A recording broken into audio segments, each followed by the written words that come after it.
থাকার চেষ্টা করবে। হাজিরা হজের মাধ্যমে তাওহীদ তথা আল্লাহ তাআলা নিরঙ্কুশ একত্ববাদের স্বীকৃতি দেয়। আল্লাহ দা ওয়ান, এটা স্বীকৃতি দেয়। শিরক থেকে বেঁচে থাকার শিক্ষা পাই এই হজ থেকে। তার আলোকে তাকে জীবন পরিচালনা করতে হবে, বাকি জীবন তাওহীদের আলোকে শিরক মুক্ত হয়ে।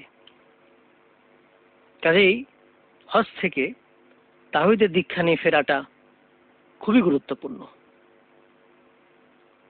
যেমন আল্লাহ তাআলা বলছেন, আল্লাহ তার রাসূলের পক্ষ থেকে মহান হজের দিনে মানুষের প্রতি বিশেষ বার্তা হলো আল্লাহর সঙ্গে অংশীবাদীদের কোনো সম্পর্ক নেই, মুশরিকদের কোনো সম্পর্ক নেই, এবং তার রাসূলেরও সম্পর্ক নেই। তার রাসূলেরও সম্পর্ক নেই। আল কোরআন সূরা তাওবা আয়াত নম্বর 3।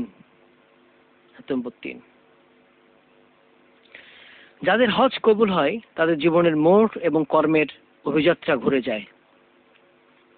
যাদের হজ কবুল হয় তাদের জীবনের মোড়টা এবং কর্মের অভিযাত্রা ঘুরে যায়। ভবিষ্যতে গুনাহ থেকে বিরত থাকার আগ্রহ বাড়ে। আল্লাহ তাআলার আনুগত্যের প্রতি মানুষ যত্নবান হয়। হজ করার পর যার জীবনে কাঙ্ক্ষিত পরিবর্তন আসেনি, তার হজ কবুল হওয়ার বিষয়টি সন্দেহমুক্ত নয়। যার পরিবর্তন আসেনি, তার হজ কবুল হওয়ার বিষয়টা সন্দেহমুক্ত নয়, তার মানে সন্দেহ থেকে গেছে। এজন্য হজ কবুল হয়েছে তা জানার জন্য হলেও নিজেকে সতর্ক থাকতে হবে। মুসলিম মনীষীদের একটা কথা পাওয়া যায়, তারা বলছেন নেক কাজের প্রতিদান হলো এরপরে নেক কাজের ধারাবাহিকতা বজায় থাকা। নেক কাজের প্রতিদান হলো এরপরে নেক কাজের ধারাবাহিকতা বজায় রাখা। আর পাপ কাজের প্রতিদান হলো পাপের পর পাপ কাজ অব্যাহত করে যাওয়া। পাপের পরে পাপ অব্যাহত করে যাওয়া। আসসালামু আলাইকুম।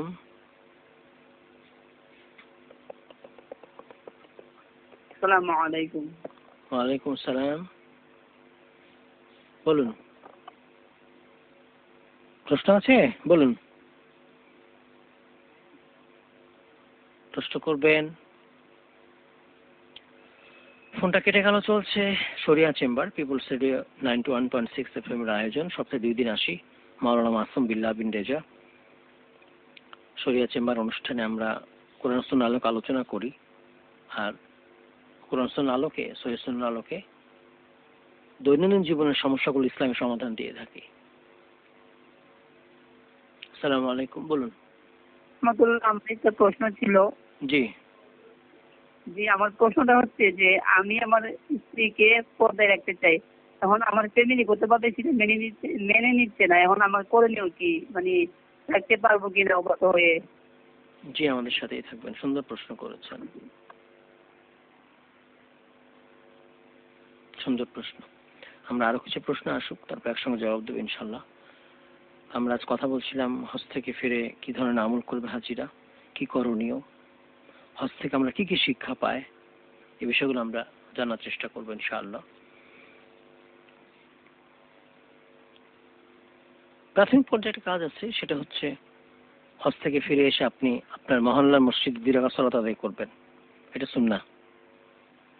মহল্লা, গ্রাম বা শহরের আপনি যেখানে থাকেন সেখানে 2 রাকাত সালাত আদায় করবেন আপনি। কাব বিন মালিক রাদিয়াল্লাহু আনহু তিনি বলছেন, রাসূলুল্লাহ সাল্লাল্লাহু আলাইহি ওয়াসাল্লাম যখন কোনো সফর থেকে ফিরে আসতেন, রাসূলুল্লাহ সাল্লাল্লাহু আলাইহি ওয়াসাল্লাম যখন কোনো সফর থেকে ফিরে আসতেন তখন মসজিদে নফল সালাত আদায় করতেন। এটা সহিহ বুখারীতে পাবেন। এবার 2টা হয় পাওয়া যায়, সেটা পরে বলবো আমরা ইনশাআল্লাহ। হজ থেকে ফিরে এসে কৃতজ্ঞতা শুকরিয়া স্বরূপ গরিব মিসকিন আত্মীয় স্বজনদেরকে খাবার দিতেও পারেন আপনি। এই খাবারকে ইসলাম শরিয়া নাকিয়া বলে। জাবির বিন আব্দুল্লাহ রাদিয়াল্লাহু আনহু বলেন, রাসূলুল্লাহ সাল্লাল্লাহু আলাইহি ওয়াসাল্লাম যখন মদিনায় এসেছেন তখন একটি গরু জবাইয়ের মাধ্যমে নির্দেশ দেন। জবাইয়ের পর সাহাবীরা তা থেকে আহার করেছেন। এটা সহিহ বুখারীতে আসছে। তবে অহংকার, লোক দেখানো এবং বিশেষ উদ্দেশ্য সামনে রেখে এমন দাওয়াতের ব্যবস্থা করা, তখন সেটা হারাম হয়ে যাবে, ইসলাম অনুমোদন করবে না। এই বিষয়টা খেয়াল রাখতে হবে। তাহলে আপনি মানুষের খাবার দাবার রেটে দিতে পারেন, হজ থেকে ফিরে বাসায় 2 রাকাত সালাত পড়বেন, মসজিদে 2 রাকাত সালাত পড়বেন, এসে মহল্লাতে বাসায় এসে 2 রাকাত সালাত পড়বেন, খাবার দাবার ব্যবস্থা করবেন। আরেকটা হচ্ছে যে আপনি যেসব খাবার দাবার নিয়ে আসছেন, যেমন জমজম পানি নিয়ে আসছেন, জমজম পানি যদি অল্প নিয়ে আসতে পারেন, এটা শেফা, ঔষধ, তো যতটুকু পারেন ওর থেকে মানুষকে একটু একটু করে দিতে পারলেন, শেফা। যারা যেতে পারে না, অনেকে যেতে পারে না, তো এটা জমজমের পানি সংগ্রহ করবেন, নিয়ে আসবেন বাসায়, এরপরে সেখান থেকে নিয়ে এসে লোকদেরকে পান করাবেন। এটা মুস্তাহাব আমল। অসুস্থ রোগীদের গায়েও ব্যবহার করা যায় এই জমজমের পানি। আয়েশা রাদিয়াল্লাহু আনহা জমজমের পানি সঙ্গে করে নিয়ে যেতেন এবং বলতেন রাসূলুল্লাহ সাল্লাল্লাহু আলাইহি ওয়াসাল্লাম জমজমের পানি সঙ্গে নিয়ে যেতেন। জামিয়া তিরমিজি 115। জামিয়া তিরমিজি 115। হাদিয়া তোহফা দেয়া, আত্মীয় স্বজন, বন্ধু বান্ধব, পাড়াপড়শি এবং যে কাউকে হাদিয়া তোহফা দেওয়া সুন্নাহ, কিন্তু মনের আগ্রহ ছাড়া দেওয়া অনুচিত। কারণ শুধু প্রথা পালনের জন্য কোনো কাজ করা শরীয়ত সম্মত নয়। হাজিদের উপহার দেয়া এবং তাদের থেকে হাদিয়া নেয়া এক ধরনের প্রথা হয়ে দাঁড়িয়েছে। বর্তমানে এটা নামের জন্য বা চক্ষু লজ্জার কারণে দেওয়া হয়। তো এইসব কাজ বর্জন করতে হবে, নিয়ত ঠিক করতে হবে। হাদিয়া তোহফা নিতেও পারেন, দিতেও পারেন হাজি সাহেবের কাছ থেকে। আরেকটা যেটা সবথেকে বেশি খারাপ কাজ সমাজে প্রচলিত, হাজি সাহেব বা আলহাজ শব্দ ব্যবহার করা। আলহাজ, হাজি সাহেব, হাজি অমুক তমুক, আলহাজ অমুক তমুক, মানুষে ডাকলো আলহাজ অমুক, হাজি অমুক, এগুলো পরিহার করতে হবে। এই জিনিসগুলো পরিহার করতে হবে। বস্তুত মানুষ ইবাদত বন্দেগী করে আল্লাহ তাআলার সন্তুষ্টির জন্য। কেউ নিয়মিতভাবে ঠিকভাবে নামাজ পড়লে, সালাত পড়লে আমরা তাকে মুসল্লি, নামাজি বলি না, নামাজি সাহেব বলি না, অথবা এই ধরনের কোনো উপাধি ব্যবহার করি না। তেমনি হজ করলেও হাজি সাহেব বলা নিয়ম নয়, আলহাজ বলা নিয়ম নয়, এগুলো অবৈধ, লোক দেখানো এগুলো। তবে মানুষজন যদি সম্মানার্থে হাজি সাহেব বলেন তার কোনো অসুবিধা নেই, কিন্তু নিজের ইচ্ছা স্বপ্রণোদিত হয়ে নিজের নামের সঙ্গে হাজি সাহেব, আলহাজ এই শব্দগুলো ব্যবহার করা যাবে না। আবার কেউ এগুলো ব্যবহার না করলে মনক্ষুণ্ণ হয়, সেটাও জায়েজ হবে না। এজন্য আমার পরামর্শ থাকবে সম্মানার্থে এটা ত্যাগ করবেন, এমনিতে ত্যাগ করবেনই, সম্মানার্থে ত্যাগ করবেন, এটা বলার দরকার নেই। যেমন নাম তেমনি নামই বলবেন, কোন ইবাদত যোগ করে না, সালাত, সিয়াম, হজ, যাকাত এগুলো যোগ করে না। এই বিষয়টা খেয়াল রাখতে হবে। এরপরে অভ্যর্থনা শুভেচ্ছা গ্রহণ করা। যারা হজ করে এসেছেন তাদের অভ্যর্থনা এবং শুভেচ্ছা জানানো, তাদের সঙ্গে সাক্ষাৎ, মুসাফা এবং কোলাকুলি করা, তাদের দিয়ে দোয়া করানো যেতে পারে। কিন্তু ফুলের মালা, এগুলো সীমা লঙ্ঘন, এগুলো ইসলামে জায়েজ নেই, এগুলোতে বিরত থাকতে হবে। তাহলে আমরা শুভেচ্ছা জানাতে পারি, সাক্ষাৎ করে মুসাফা, কোলাকুলি করতে পারি, তাদের দিয়ে দোয়া করাতে পারি, এই বিষয়গুলো খেয়াল রাখবেন। তবে ওই যে স্লোগান, ফুলের মালা, এগুলো থেকে বিরত থাকতে হবে। ছোট্ট বিরতি নেব আমরা, এরপর ইনশাআল্লাহ হজের শিক্ষাগুলো নিয়ে কথা বলবো। হজের শিক্ষা যারা হজে গিয়েছেন তাদের জন্য জানা দরকার, যারা যাননি তাদের জন্য জানা দরকার। চলছে শরিয়া চেম্বার, সময় হলো ছোট্ট বিরতির, একটু পরেই ফিরবো, আমাদের সঙ্গে থাকবেন ইনশাআল্লাহ।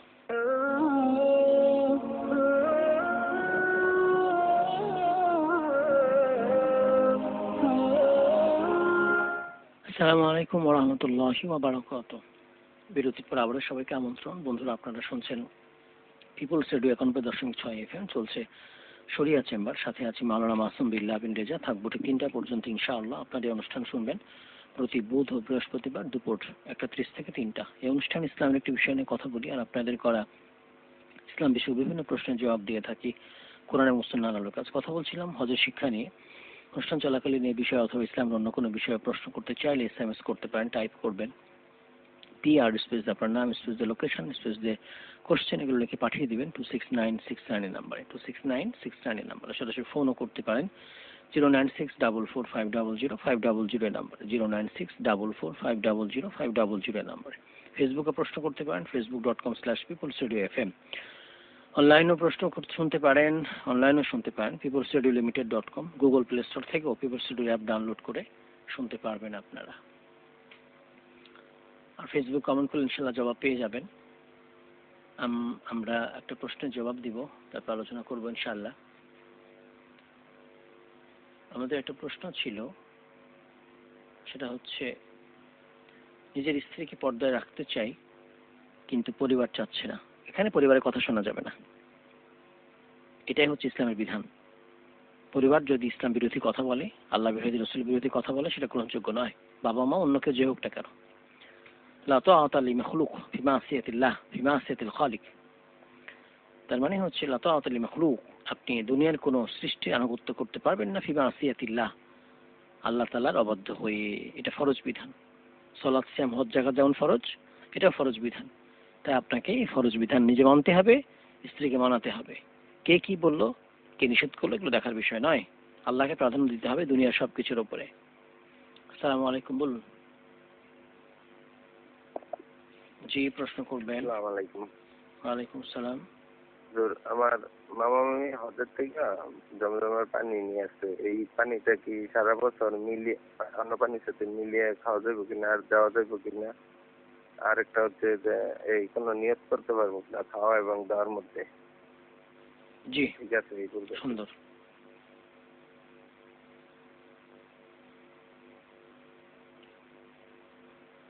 আচ্ছা, আরেকটা বিষয় সেটা বলছেন, তাহলে এই পর্দা অবশ্যই তাকে করাতে হয়, ফরজ বিধান। অন্যান্য বিধান এইভাবে খেয়াল রাখতে হবে যে আল্লাহ তাআলার বিরোধিতা করে দুনিয়ার কারো আনুগত্য করা যাবে না। এটা ইসলাম অ্যালাউ করে না, এটা ইসলাম অ্যালাউ করে না।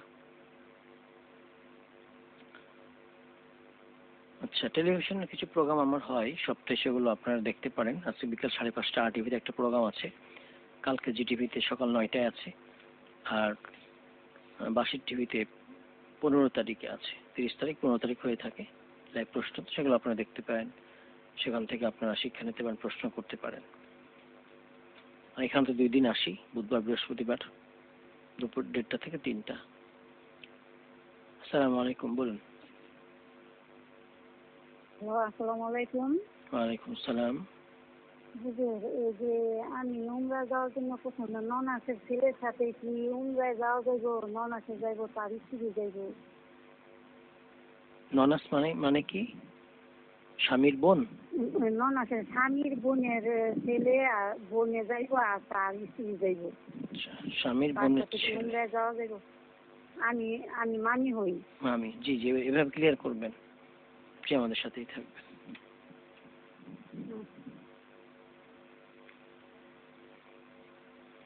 তাহলে বেশি বেশি ইসলাম অনুষ্ঠানগুলো দেখবেন, শুনবেন, টিভি রেডিওর, এগুলো আপনাকে অনেক জ্ঞান দিবে। ইসলাম মানতে আপনার সহজ হবে। আর ওই যে সহি বইগুলো আছে, বইগুলো নিতে পারবেন, পড়বেন বেশি বেশি করে, একটু একটু করে। কোরআন অনুবাদ, তাফসির, হাদিস অনুবাদ, তাফসির, ব্যাখ্যা, ফিক, এগুলো রয়েছে। আচ্ছা, রসুল সাল্লাল্লাহু আলাইহি ওয়াসাল্লামের জীবনী পড়বেন অন্তত একবার, মাসলাম আসলে কিছু বই, সহি বইগুলো পড়বেন। তাহলে আপনার আস্তে আস্তে ইসলামী জ্ঞান বাড়তে থাকবে। দেখবেন 1 বছর আপনি অনেক কিছু জেনে গিয়েছেন। এমন হবে কোনো কোনো বিষয় আপনি আমার মতো জেনে গিয়েছেন, আমার থেকে বেশি জেনে গিয়েছেন। এগুলো হবে যে পরে আল্লাহ তাকে জ্ঞান দান করে। আমাদের Nurul Alanur Islamic centre, Nurul Alanur Islamic online bookshop, এসব জায়গায় আপনার সহি বইগুলো নিতে পারবেন। যেসব বইগুলো দোয়া, জিকির, আজকার, এগুলো সহি বই নিতে পারেন, ওগুলোতে নিতে পারেন। 01720214961, 01720214961। শনিবার 9টা 10টা বিভিন্ন মাসলা মাসাইল আপনারা জানার জন্য ফোন করতে পারবেন এই নাম্বারে, শনিবার 9টা থেকে 10টা। অথবা হোয়াটসঅ্যাপ মেসেজ দিয়ে রাখতে পারেন, যখন ফ্রি হব তখন জবাব দিয়ে দেবো ইনশাআল্লাহ। ইসলাম জেনে আমল করতে হবে। ফাআলাম আন্নাহু লা ইলাহা ইল্লাল্লাহ। ইহুদিরা জেনেছে, আমল করে নাই। খ্রিস্টানরা জানে নাই, আমল করেছে। এগুলো গ্রহণযোগ্য নয়। মুসলমান জানবে, আমল করবে, জানবে, এরপরে আমল করবে।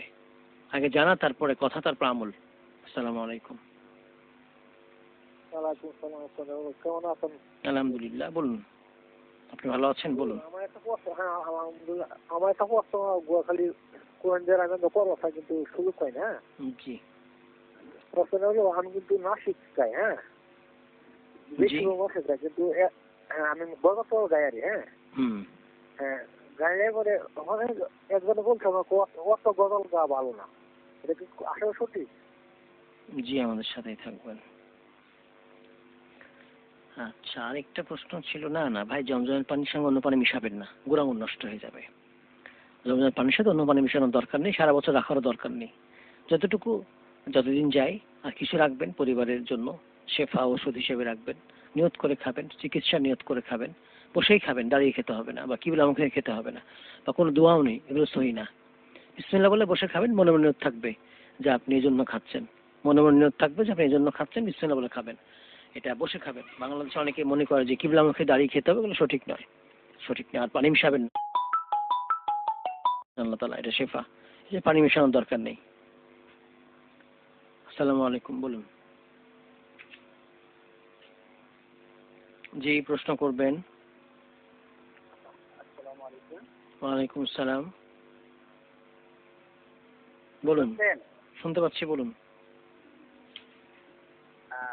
আমার প্রশ্নটি হচ্ছে সাপ বিচ্ছু বিভিন্ন পোকামাকড়ের আক্রমণ থেকে বাঁচার জন্য দোয়াটা একটু বলে দেবেন, ঠিক আছে? জি, সুন্দর প্রশ্ন করেছেন। জি, আল্লাহ হাফেজ। জি, মামির সঙ্গে মামি যেতে পারবে না, মামি গয়রে মাহারাম, মামির সঙ্গে যেতে পারবে না। মামি এরকম ননাসের ছেলের সাথে হজে যেতে পারবে না, তার মা গেলেও যেতে পারবে না, কারণ মামি গয়রে মাহারাম, মাহারাম না। মামির সাথে পর্দা করতে হবে। মামা মারা গেলে মামির সাথে বিয়ে করা জায়েজ, এজন্য মামির সাথে হজে যাবে না। এটা মাহারাম না, এটা গয়রে মাহারাম। গয়রে মাহারাম আপনার মাহারাম হবে না, সফরে বা হজের ক্ষেত্রে মাহারাম হবে না। স্থায়ী মাহারাম হতে হবে আপনাকে, এই সফরে স্থায়ী মাহারাম হতে হবে যিনি যাবেন। আর মেয়েদের জন্য মাহারাম ছাড়া হজ ফরজই হয় না, উমরা ফরজই হয় না। এই বিষয়ে খেয়াল রাখতে হবে। আপনি সাথে যেতে পারবেন না যারা আপনার মাহারাম, যাদের সঙ্গে আপনার চিরস্থায়ী বিয়ে করা হারাম, তাদের সঙ্গে আপনি হজের সফরে যাবেন বা অন্য সফরে যাবেন। এখন মানুষ কত বোকা হয়েছে যে মহিলারাও পায়ে হেঁটে হজে যাচ্ছে একা একা, ভারত থেকে না দেখলাম। এটা মানে কত বোকা ধর্ম সম্পর্কে, ইসলাম সম্পর্কে। মহিলার মাহারাম ছাড়া হজই ফরজ না, আর পায়ে হেঁটে হজ করা বিশেষ কিছু না। এগুলো লোক দেখানো, এগুলো ইসলাম জায়েজ করে না। পায়ে হেঁটে এখান থেকে হজে যেতে হবে, ইসলাম বলে না এটা, হাদিস বিরোধী কাজ। রাসূলুল্লাহ সাল্লাল্লাহু আলাইহি ওয়াসাল্লাম হাদিসে নিষেধ করেছে এগুলো। যারা আশেপাশে তারা যাবে, কিন্তু আপনি তো আশেপাশের না। আপনাকে কেন পায়ে হেঁটে হজ করতে হবে? কেন আপনাকে এই দুঃসাধ্য কাজ সাধন করতে হবে? আপনাকে কেন হিমালয়ে যেতে হবে, হিমালয় জয় করতে হবে? এই যে আত্মহত্যার শামিল, আপনি ওখানে যাচ্ছেন, আপনি নিরাপত্তা নেই, কি লাভ হচ্ছে ওখানে গিয়ে? ইসলাম এরকম আবেগী কাজ করতে বলে না, জায়েজ করে না। এজন্য হজই ফরজ হচ্ছে না মাহারাম ছাড়া। উনি একাই শুরু করেছেন পায়ে হেঁটে, পায়ে হাঁটাও জায়েজ নেই, মাহারাম ছাড়াও জায়েজ নেই, এটা মনে রাখতে হবে। এই বিষয়গুলো খেয়াল রাখতে হবে। আচ্ছা, আরেকটা প্রশ্ন ছিল, সেটা হচ্ছে গজল গাওয়া। গজল ইসলামে এটা আলেমদের দুইটা বক্তব্য। একটা হচ্ছে যে গজল এগুলো ইসলামে ছিল না, নাশিদ গজল এগুলো ইসলামে ছিল না, এগুলো অনেক পরে চালু হয়েছে, সুফিরা চালু করেছেন, সুফিরা চালু করেছেন। এটা ইসলামের ভালো দিক না, এবং ইসলামের সাথে এটা জড়িত না। ইসলামের সাথে জড়িত হচ্ছে কোরআন হাদিস। এটা রাসূলের সময় গজল ছিল না, কবিতা ছিল, কবিতা ভিন্ন জিনিস। গজল এগুলো ছিল, নাশিদ এগুলো ছিল না, এজন্য তার নিষেধ করছেন। আরেক দল বলেন হতে পারে, অল্প কিছু হতে পারে, তো সেইটা আপনার হচ্ছে খুব সতর্কতার সাথে। এখনকার তো অনেক গান গজলে শিরক জড়িত, সেই বিদাত জড়িত, আউল ফল বিশ্বাস জড়িত, এগুলো থেকে বেঁচে থাকতে হবে আপনাদেরকে। তো এটা নিয়ে এটা একটা আলাদা ব্যাপার স্যাপার আছে। নাশিদের ঝোঁক বেশি মানুষের, দেখবেন কোরআন হাদিসের ঝোঁক নাই, শোনার মুখস্থ করার পড়াশোনা করার, কিন্তু এই নাশিদের ঝোঁক আছে। এজন্য নাশিদ তার মাত্রায় রাখতে হবে, খুব বেশি করা যাবে না, খুব বেশি করা যাবে না। এটাই হচ্ছে সঠিক বক্তব্য, সঠিক বক্তব্য। বেশি কি করতে হবে? কোরআন হাদিস পড়তে হবে, কোরআন হাদিস মুখস্থ করতে হবে, কোরআন হাদিস বেশি বেশি পড়তে হবে, কোরআন হাদিস বেশি বেশি মুখস্থ করতে হবে, মানুষকে শোনাতে হবে, পড়তে হবে, আমল করতে হবে। এটা আমাদের কাজ মুসলমানদের। নাশিদ নেই ব্যস্ত হওয়ার কিছু নেই এটা। কিন্তু এখন উল্টাটা হয়েছে, নাশিদে বেশি ব্যস্ত, কোরআন হাদিস কিছুই জানে না। এইগুলো থেকে বেঁচে থাকতে হবে। এজন্য গজল, গান, নাশিদ এগুলো থেকে যথাসম্ভব বেঁচে থাকতে হবে। সামান্য কিছু হলেও সেটা যেন সামান্যের মধ্যে থাকে, বেশি না হয়ে যায়। আর কথাগুলো যেন অবশ্যই ঠিক থাকে, এই বিষয়টা খেয়াল রাখতে হবে। পোকামাকড় থেকে বাঁচার দোয়া হচ্ছে আউযু বিকালিমাতিল্লাহি তাম্মা মিন শাররি মা খালাক। আউযু বিকালিমাতিল্লাহি তাম্মা মিন শাররি মা খালাক। আসসালামু আলাইকুম ওয়া রাহমাতুল্লাহ। আসসালামু আলাইকুম উস্তাদজি। ওয়া আলাইকুম আসসালাম ওয়া রাহমাতুল্লাহ। উস্তাদজি, আমি সালমা বাজার থেকে বলছিলাম। জি, আমার বলুন। একটা প্রশ্ন ছিল, আমরা আমাদের পরিবারে বা সমাজে অবিবাহিত ছেলে মেয়ে আছে, যে কোনো কারণে হয়তো বা বিয়ে হয়নি বা করেনি, মুরব্বীরা বলেন যে বিয়ে ছাড়া ছেলে মেয়েদের নামাজ রোজা ইবাদত কিছুই মানে কবুল হবে না আল্লাহর দরবারে। এই ব্যাপারে ইসলামের দৃষ্টিতে কত কিছু একটু দয়া করে একটু বলবেন। জি, আমাদের সাথেই থাকবেন। চলছে শরিয়া চেম্বার, পিপলস রেডিও 91.6 FM এর আয়োজন। সপ্তাহে 2 দিন আসি, মাসুম বিল্লাহ বিন রেজা, বুধবার বৃহস্পতিবার দুপুর 1:30 থেকে 3টা। আর হচ্ছে আপনার আজকে আমরা কথা বলছিলাম হজ থেকে ফিরে এসে কি করণীয়, তারপরে হজের শিক্ষা করে কথা বলছিলাম। এই বিষয়ে প্রশ্ন করতে পারেন, অথবা ইসলামের অন্য কোনো বিষয় সেগুলো নিয়েও প্রশ্ন করতে পারেন। আসসালামু আলাইকুম, বলুন। বলুন। ভাঙ্গা আইন ভাঙ্গা আইন থাকলে বলে ভালো না? জি, আমাদের সাথেই থাকবেন। আসসালামু আলাইকুম। না না, এটা সঠিক নয় যে বিয়ে ছাড়া ইবাদত কবুল হবে না, জান্নাত পাবে না, এগুলো সঠিক কথা নয়। এগুলো সঠিক কথা নয়। কোনো কারণে কারো যদি বিয়ে না হয়, অপারগ, অসুস্থ বা খুবই অভাবী, সে সংসার চালানোর মতো টাকা নেই, আবার শারীরিকভাবে অক্ষম, এদেরকে বিয়ে করা হারাম। এদের জন্য বিয়ে করা হারাম। তার মানে বোঝা যাচ্ছে যে বিয়ে কারো ইবাদতের বন্ধক না, অন্তরায় না, জান্নাতে যাওয়ার বন্ধক না, অন্তরায় না। এটা মনে রাখতে হবে। বিয়ে ছাড়া ইবাদত কবুল হবে, বিয়ে ছাড়াও জান্নাত লাভ হবে। তবে এটা একটা কথা আছে এখানে, সে কথাটা হচ্ছে যে আপনার গুনাহ থেকে বেঁচে থাকতে হবে, পাপ থেকে বেঁচে থাকতে হবে। অনেকে বিয়ে না করে জেনে ব্যভিচার করে বেড়ায়, অনেক লোক আছে এরকম। সমাজ অনেক লোক আছে বিয়ে করেনি কিন্তু জেনে ব্যভিচার করে বেড়ায়, পতিতালয় যায়, এখানে ওখানে যায়। তাহলে তো আপনি গুনাহগার হয়ে গেলেন, কিভাবে জান্নাত লাভ করবেন? আবার ইচ্ছা করে আপনার হচ্ছে বিয়ে কখনো ফরজ, ওয়াজিব, সুন্নাহ, হারাম। তো নর্মালি কারো বিয়ে ব্যভিচারের আশঙ্কা থাকে। মেন্টালি আপনার অনেক সময় যাদের জৈবিক চাহিদা বেশি, যৌন চাহিদা বেশি, অনেক সময় তার বিয়ে এত জরুরি যে কোনো মুহূর্তে সে জেনে ব্যভিচার করে ফেলতে পারে, তার জন্য বিয়ে করা ফরজ হয়ে যাবে। আবার হচ্ছে যে কারো নর্মাল অবস্থায় আছে, তার জন্য বিয়ে করা সুন্নাহ হবে। এটা তো নর্মাল অবস্থায় বিয়ে করা সুন্নাহ, এটাই সুন্নাহ। আর ইচ্ছা বিয়েকে অবজ্ঞা করা যাবে না, অস্বীকার করা যাবে বা অবজ্ঞা, তুচ্ছ তাচ্ছিল্য করা যাবে না, তাহলে কিন্তু মুসলমানই থাকবে না। ভগবান রগিবান সুন্নতি ফালাইসা মিন্নি, ফালাইসা মিন্না, যে এটাকে অবজ্ঞা করে, অবহেলা করে, তুচ্ছ তাচ্ছিল্য করে, সে আমারই অন্তর্ভুক্ত না। রাসূলুল্লাহ সাল্লাল্লাহু আলাইহি ওয়াসাল্লাম বলেছেন এটা সুন্নাত, যে সুন্নাতকে অবজ্ঞা করবে সে আমারই অন্তর্ভুক্ত না। তো একজন সাহাবী এসে বলছেন বিয়েই করবো না। রাসূলুল্লাহ সাল্লাল্লাহু আলাইহি ওয়াসাল্লাম বললেন যে আমি বিয়েও করি, আল্লাহকে ভয় করি, আমি ঘুমাই, সালাত পড়ি, আমি সংসারে করি, ইবাদত করি, আবার হচ্ছে আমি সিয়াম করি, পরের দিন সিয়াম করি না। এটা ইসলাম বাস্তবসম্মত ধর্ম। এই বিষয়টা খেয়াল রাখতে হবে।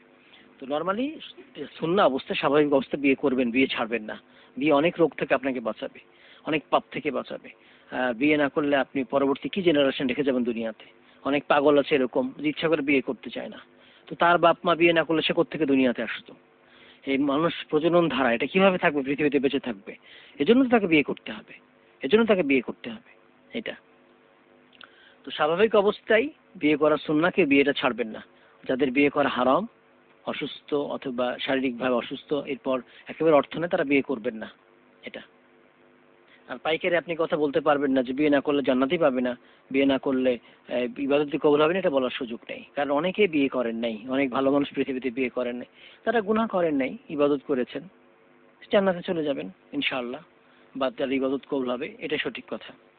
ভাঙ্গা আয়নায় মুখ দেখলে কোনো ক্ষতি হবে না, এগুলো কুসংস্কার। ধর্মীয় অনেক কুসংস্কার আছে, বিদআত আছে, বিশ্বাস আছে, এগুলো কুসংস্কার, এগুলো থেকে বেঁচে থাকবেন। এগুলো কুসংস্কার, এগুলো থেকে বেঁচে থাকবেন, কোনো কিছুই হবে না ইনশাআল্লাহ। আমরা কথা বলছিলাম হজের শিক্ষাগুলো নিয়ে। হজের কি কি শিক্ষা আছে, যারা হজে গিয়েছেন তাদের জন্য, যারা যান নাই তাদের জন্য এখান থেকে শিক্ষা রয়েছে।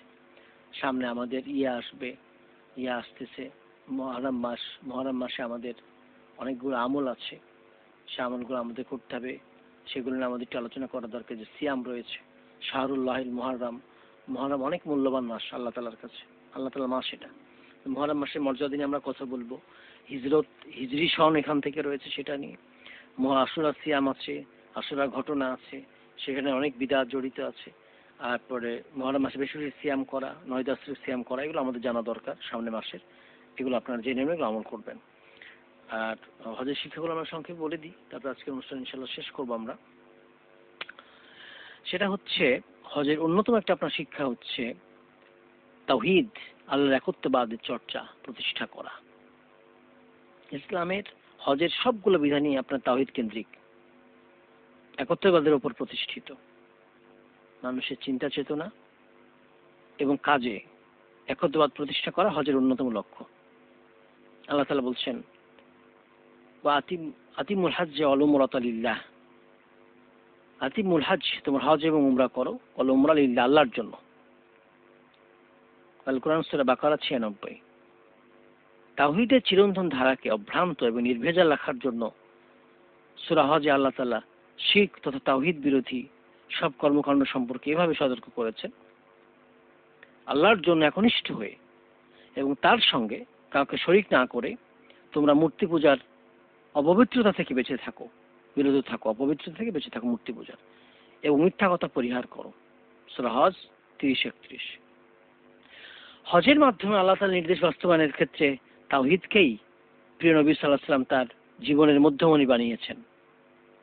এজন্য সর্বস্ব উৎসর্গ করতে সচেষ্ট হয়েছেন। এই কারণে আমরা দেখতে পাই হাজীদের একটি গুরুত্বপূর্ণ আমল হচ্ছে তালবিয়া পাঠ করা। তালবিয়ার শব্দগুলো সবগুলো তাওহীদ। লাব্বাইক আল্লাহুম্মা লাব্বাইক, লাব্বাইক লা শারীকা লাক লাব্বাইক, ইন্নাল হামদা ওয়ান নি'মাতা লাকা ওয়াল মুলক লা শারীকা লাক। পুরোটা তাওহীদ, শিরক মুক্ত। কি? আমি হাজির হে আল্লাহ, আমি হাজির, আমি হাজির, তোমার কোনো শরীক নেই, আমি হাজির, নিশ্চয় সব প্রশংসা, সব নিয়ামত, সব রাজত্ব তোমার, তোমার কোনো শরীক নেই, লা শারীকা লাক, কতবার বলা হচ্ছে। তো এই হজ থেকে আমরা যে তাওহীদের শিক্ষাটা পাচ্ছি, আল্লাহর একত্ববাদের শিক্ষা পাচ্ছি, সেখান থেকেই আমরা শিক্ষাটা সারা জীবন ধরে রাখবো। আরেকটা শিক্ষা হচ্ছে, একটু ফোন নিয়ে নিই। আসসালামু আলাইকুম। প্রশ্ন করবেন? শুনতে পাচ্ছেন? বলুন, প্রশ্ন করবেন। আসসালামু আলাইকুম। বলুন। হ্যাঁ, এই যে লাব্বাইক আল্লাহ যেটা বললেন আর কি, তালবিয়া দোয়ার মধ্যে বলা যাবে কিনা? জি, আমাদের সাথেই থাকবেন। তা আমরা এই যে তাওহীদের শিক্ষা, আল্লাহ একত্ববাদের শিক্ষাটা আছে, এটা আমরা সারা জীবন ধরে রাখবো। আরেকটা শিক্ষা হচ্ছে, এটা আমাদের সবার জন্য, শুধু হাজি না, হাজি গয়রে হাজি সবার জন্য তাওহীদের শিক্ষাটা ধরে রাখতে হবে। আরেকটা শিক্ষা হচ্ছে ইখলাস, ঐকান্তিকতা, একনিষ্ঠতা, এটা ধরে রাখতে হবে। ইবাদত পালনে ইখলাস, ঐকান্তিক নিষ্ঠা অর্জন হজের অন্যতম বড় শিক্ষা। তার মানে হচ্ছে এখানে লোক দেখানো, রিয়া উন্নাস, এর কোনো সুযোগ নেই, এখান থেকে বেঁচে থাকতে হবে। এই যে হজে যে সেলফি তোলা, সবগুলো ইবাদত দেখানো ফেসবুকে, এগুলো মোটেও ঠিক না, এগুলো গ্রহণযোগ্য না। এগুলো আপনি লোক দেখালে ইবাদতের পরিবর্তে আপনার গুনাহ হবে, সওয়াবের পরিবর্তে গুনাহ হবে, ছোট শিরক হবে। আর আপনি যদি এমনটা করেন যে অর্ধেক মানুষের জন্য অর্ধেক আল্লাহর জন্য, তাহলে এটা বড় শিরক হবে, এটা খেয়াল রাখতে হবে। তাহলে তাও এই হজ আমাকে শিক্ষা দিচ্ছে ইখলাসের, একমাত্র লিল্লাহ, আল্লাহর জন্য হতে হবে। এখানে লোক দেখানো, যশ খ্যাতি, দুনিয়া সুনাম, এগুলো থাকতে পারবে না। রাসূলুল্লাহ সাল্লাল্লাহু আলাইহি ওয়াসাল্লাম দোয়া করতেন, হে আল্লাহ এমন হজ করার তৌফিক দাও যাহাবে রিয়া বা লোক দেখানো মুক্ত, যাহাবে রিয়া লোক দেখানো মুক্ত, এমন হজের তৌফিক দাও। আসসালামু আলাইকুম। বলুন। আসসালামু আলাইকুম। ওয়ালাইকুম আসসালাম। আমার একটা প্রশ্ন ছিল। জি। প্রশ্ন হচ্ছে যে মহরম মাসে আসলে যে ঢোল তবলা নিয়ে ওই যে গান বাজনা শুরু হয়ে যায়, চাঁদা টাদা তোলা শুরু হয়ে যায়, ওই যে শিয়া সম্প্রদায়ের নাকি জানি না আমি। হুজুর, এই যে শিয়া এবং সুন্নিদের যে একটা মৌলিক যে একটা পার্থক্য, এটা সম্বন্ধে একটু মোটামুটি জানাবেন। এবং এই যে ঢোল তবলা বাদ্য বাজনা মহরম মাসে এইগুলো কতটুকু ইসলাম সম্মত এবং আর কি। জি, বুঝতে পেরেছি। অনেক ধন্যবাদ, অনেক ধন্যবাদ। আসসালামু আলাইকুম। বলুন। ওয়ালাইকুম আসসালাম রহমতুল্লাহ। সাহেব কেমন আছেন? আলহামদুলিল্লাহ। বলুন। আচ্ছা, আমার একটা প্রশ্ন হচ্ছে কি, পিতামাতার আড়ালে যদি কোনো ছেলে মেয়ে যদি পাপাচারে লিপ্ত হয়, খারাপ কাজ করে, দেখা যাচ্ছে বাসা বাড়িতে কেউ না, ফ্ল্যাট বাসা, মা বাবা বিদেশ চলে গেছে, চাকরি করে, তারা মেয়েকে নিয়ে আসে খারাপ কাজ করে, সেটা পাপের বাড়িতে কি পিতামাতা হবে কিনা, এটা জানার জন্য ফোন। জি, আমাদের সাথেই থাকবেন। আসসালামু আলাইকুম। আসসালামু রাহমাতুল্লাহ।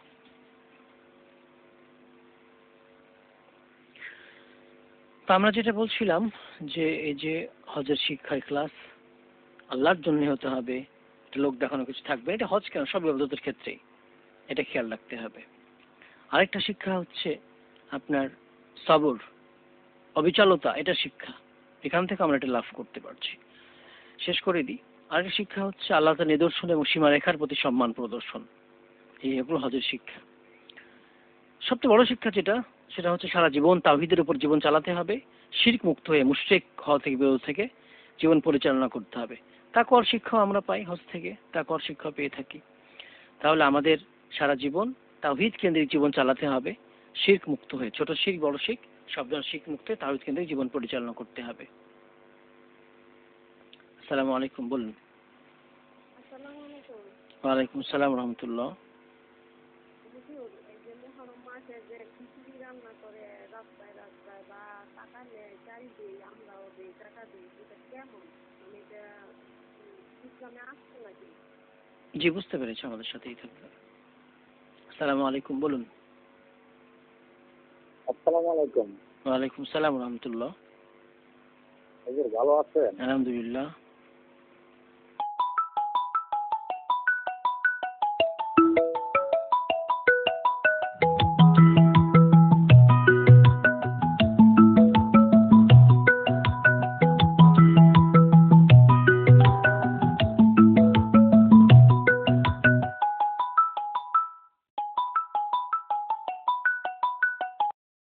আপনি আমাকে সালাম দিলেন, আমি সালামের উত্তর নিলাম এবং প্রতি উত্তরে আমি ওয়ালাইকুম সালাম বললাম এবং আপনাকে আবার সালাম দিলাম, আসসালামু আলাইকুম। এটা কতটুকু সুন্নাতের মধ্যে? জি, সুন্দর কথা বলেছেন। আমরা অনুষ্ঠান শেষ করে দেব। তালবিয়া সবসময় পড়া যাবে না, এটা আপনি হজের ক্ষেত্রে ওখানে উপস্থিত। তালবিয়া সবসময় পড়ার আমল না, এটা হজ, হাজি, উমরা, হজ উমরা তাদের আমল, এটা যারা হজ উমরা করবেন এটা সবসময় পড়ার জন্য আমল না, এটা করবেন না। মুহররম মাসে ঢোল তবলাগুলো একটাও ইসলামে জায়েজ নেই, চাঁদা তোলাগুলো একটাও ইসলামে জায়েজ নেই। আর শিয়া সুন্নি ভাই, এগুলো তো অনেক পার্থক্য, মৌলিক মানে বিশ্বাসগত অনেক পার্থক্য, আমলগত পার্থক্য অনেক পার্থক্য। এগুলো তাদের বিশ্বাস, এগুলো কুফরি, বিভ্রান্ত।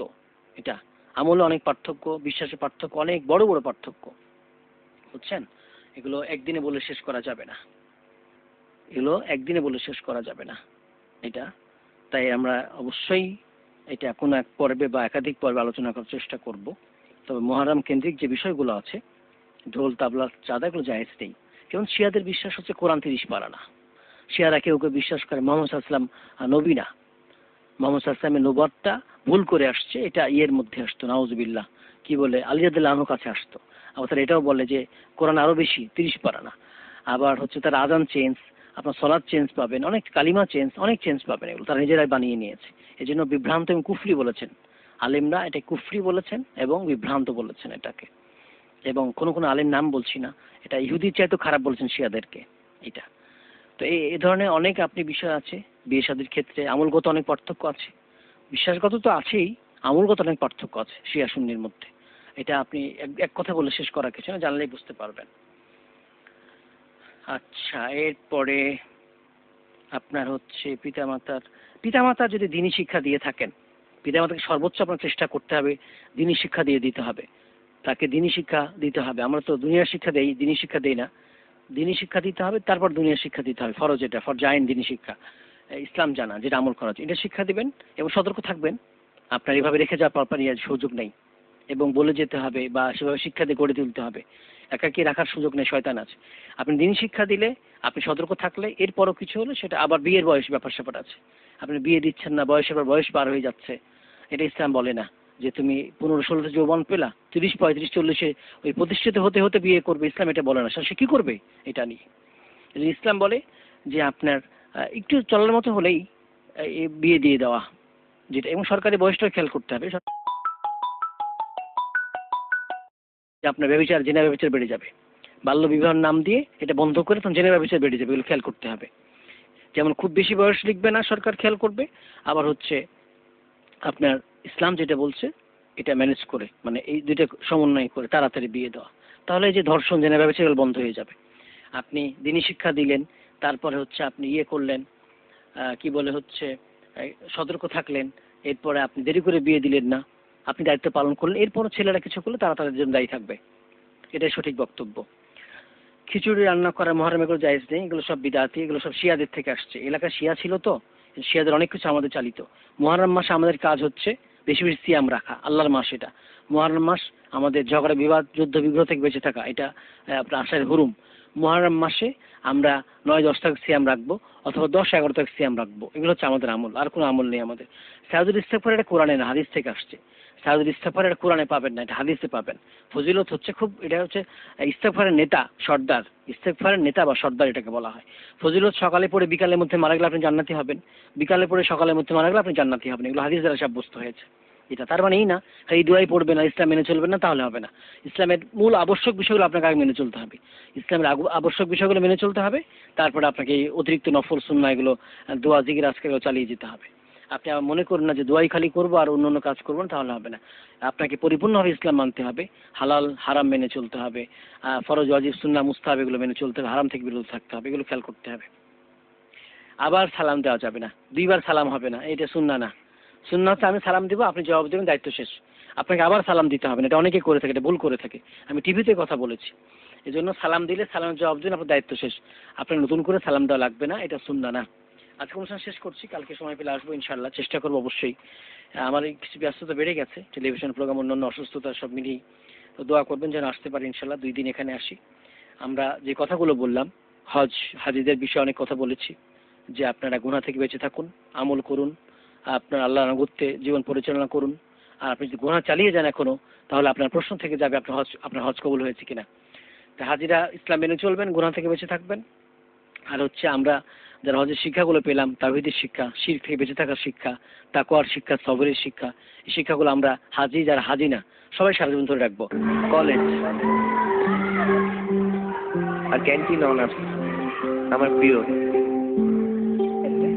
হঠাৎ করে তোমাকে ভালো লেগে যাওয়া।